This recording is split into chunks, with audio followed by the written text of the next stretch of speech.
everybody. Hope everybody's doing good and staying blessed. I am back, and I figured this would be my video log number 2. My day has been going pretty good so far, and I've been doing my household chores. Washing clothes, blah blah blah. Now, this video is going to be a little bit of some of everything, but mainly the first part of it is going to be me asking a basic question. Now, mind you, I'm a do-it-yourselfer. I do my own hair, and for the most part, when it comes to other stuff like my nails, I keep my nails cut. The main reason why I keep my nails cut short is because I do my own hair, and I do tend to touch my hair and stuff like that, and every time, like almost every week or so, my nails will grow out like crazy, and I don't want to end up snagging my hair or anything like that. But on top of that, it just seems easier to me to have my nails short. Plus, there's the other thing. Even if I wasn't doing my hair, I like using yarn and crochet and stuff. And even if I file my nails down, I get the weird issues with snagging or something. It's just, I guess it's my own personal preference. I keep my nails cut short. So I don't really go to salons or get manicures anywhere. I do all that myself. So I guess I would be considered somebody that's not high maintenance at all. When I go shopping, which I haven't gone shopping in a while, I will go to a thrift store.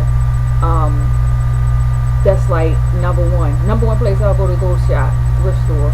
I can get vintage stuff, and I can get stuff that I know there's going to be a huge variety, and it's guaranteed. I'm usually guaranteed to find something in there for a price for which is very decent. And for the most part, if I was to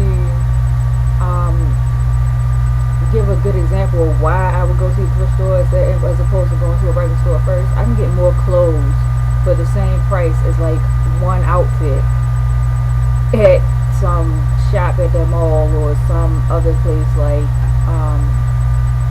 some place on the internet that caters to big name brands. And I'm just not going to name any, but I'm quite sure you can get a good idea if you like going shopping and stuff like that. Sometimes it's good to go get something like that and spend the money, but if I don't have to, and I can go in the thrift store and find me some name brand stuff, what's the point in spending the money on it? But on to the main thing that was kind of like stressing me a little bit. I've run across several different videos on YouTube about interlocking and how interlocking thins out your dreads. Interlocking is basically interlocking is evil. And I just am sitting there looking at all these different videos, thinking to myself, so I'm doing something evil to my hair. But mind you, before I even started my journey, I did research and looked at not only what the process was of interlocking, but looked at other people who have had their dreads for years, and the dreads are still attached to their head, and the dreads look healthy and fine, and there's no problems with the hair thinning out. And I've seen in most of the videos that I've seen, people saying that interlocking is evil. For the most part, there's a few things that are present. One, the person is interlocking every 2 weeks, or they're interlocking every week, or they're interlocking and then they're retwisting their hair every 2 weeks, or they're getting their hair styled every week, and they're doing these things. Plus, the one thing that I really thought was like alarming is that they usually have the hair so tightly retightened that you can see the scalp bubbling up. So when I was doing my research, when it came to me deciding on how to start my hair, and I chose to go ahead and do interlocking, the main reason why I did it was because I did my own research, and I'm a do-it-yourselfer, so I use common sense. Whether it's interlocking or retwisting or doing a general hairstyle, and I'm going to repeat it again, I'm not an expert, but I'm using common sense here. It does not make sense to tighten your hair or braid your hair or do any style to your hair that your hair is pulled up so tight that you have a facelift, that your hair is pulled so tight that you're seeing your follicles and little bulbs, white bulbs from your hair being pulled out due to the hairstyle. That right there in itself will lead to some serious issues.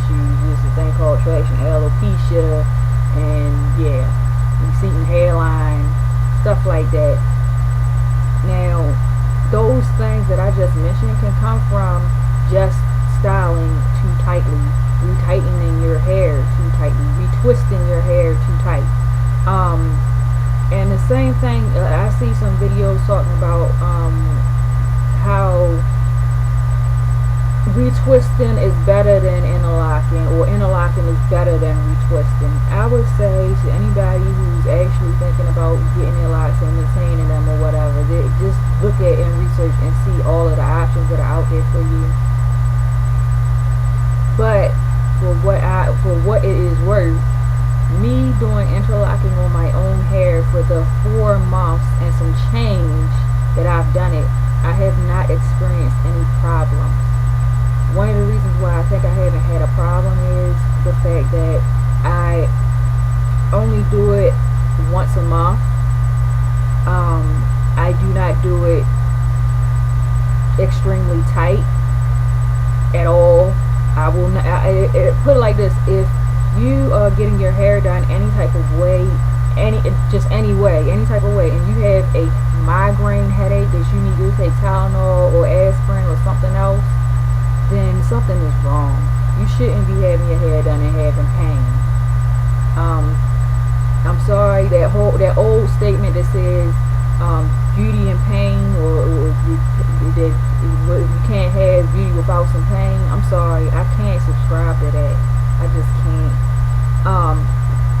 But I'm rambling now.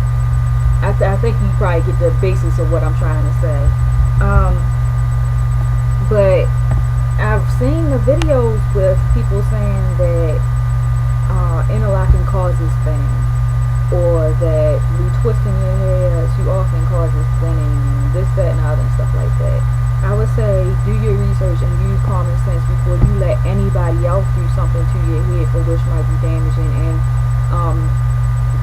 basically be careful when you're doing something with your own hands to your own head, and make sure that you're not causing yourself any pain, or putting stress on your hair that's unnecessary. And I'm going to break this down into parts because I don't want it to get too tediously long. But this first part, I guess, is basically going to be me asking, what is the reason why you chose the method for which you decided to start your hair, and how is that going for you?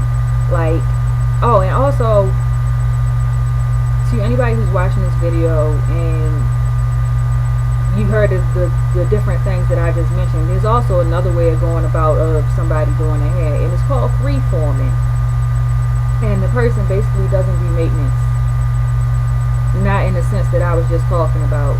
And you can research that too, and it looks really nice on a lot of people. But I figured I would throw that in there too, because I know some of the people I'm subscribed to are freeformers, and I don't want them saying, well, you should say something about that. I did, so don't hurt me. Anyway, I'll be back with the next part of the video. I'll be talking about a different topic.